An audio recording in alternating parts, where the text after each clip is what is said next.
Cigarette যারা বানায় তারা কোটিপতি, মদ যারা বানায় তারাও কোটিপতি, মোবাইল ফোন যারা তৈরি করে তারাও কোটিপতি, এমনকি ধান থেকে যারা চাউল বানায় তারাও কোটিপতি।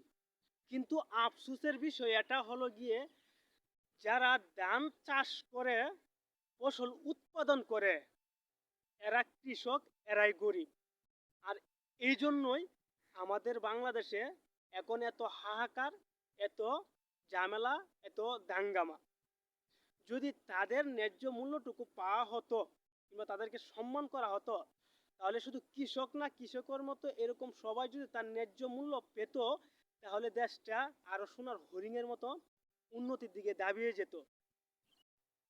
কথাগুলা হেসে গেলে উড়িয়ে দিবেন না।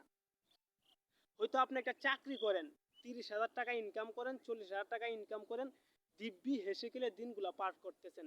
কিন্তু আপনার বর্তমান প্রজন্ম যারা, যারা ভবিষ্যতে প্রজন্ম যারা আসবে, তারা কি করবে? তাদের জন্য তো কিছু একটা রাখতে হবে ভাই।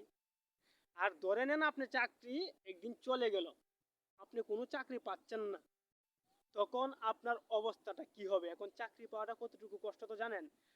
তো আমাদের সকলের উচিত, যে যার কর্ম করে সে কর্মের সম্মানটুকু এবং তার ন্যায্য মূল্যটুকু ফিরিয়ে দেওয়াটা আমাদের নৈতিক দায়িত্ব।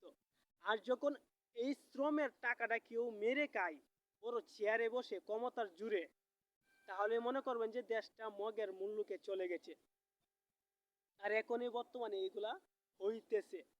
কারণ আজকে জমির মধ্যে আসলাম, কয়েকটা কৃষকের মুখের কথাগুলা শুনলাম, শুনে বুকটা ফেটে যাচ্ছে। তারা কৃষিকাজ এখন আর করতে চায় না, মনে চায় না। কি জন্যে? এটা আপনারাই সহজেই বুঝেন। দেশটার মধ্যে সিন্ডিকেট আইসা লন্ডভন্ড লন্ডভন্ড করে দিচ্ছে। মানে কারো কোনো হিসেব নিকাশ নাই, কে কিভাবে চলতেছে, কোথায় থেকে খাইতেছে, মানে কে অবৈধ টাকা ইনকাম করতেছে, কালো টাকা ইনকাম করতেছে, দেশের সম্পদ বাহিরে পাচার করতেছে, এগুলার কোনো মানে ইনভেস্টিগেশন নাই।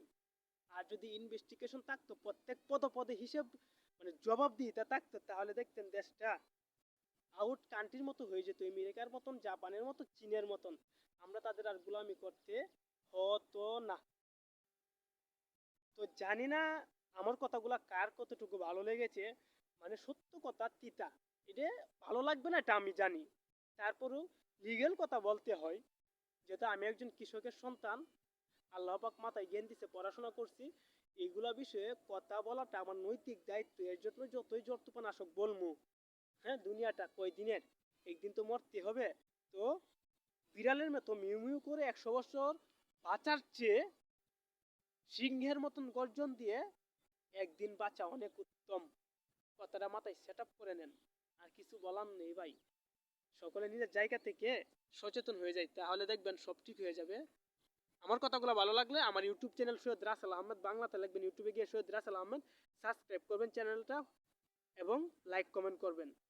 আর যদি আমার ফেসবুক পেজে দেখতে চান, তাহলে বাংলাতে ফেসবুকে গিয়ে লিখবেন সৈয়দ রাসেল আহমেদ, সেখানে ফলো সাবস্ক্রাইব করে পাশে থাকবেন, অন্য ভাইকে শেয়ার করে দেখার সুযোগ করে দিবেন কথাগুলো। আল্লাহ হাফেজ।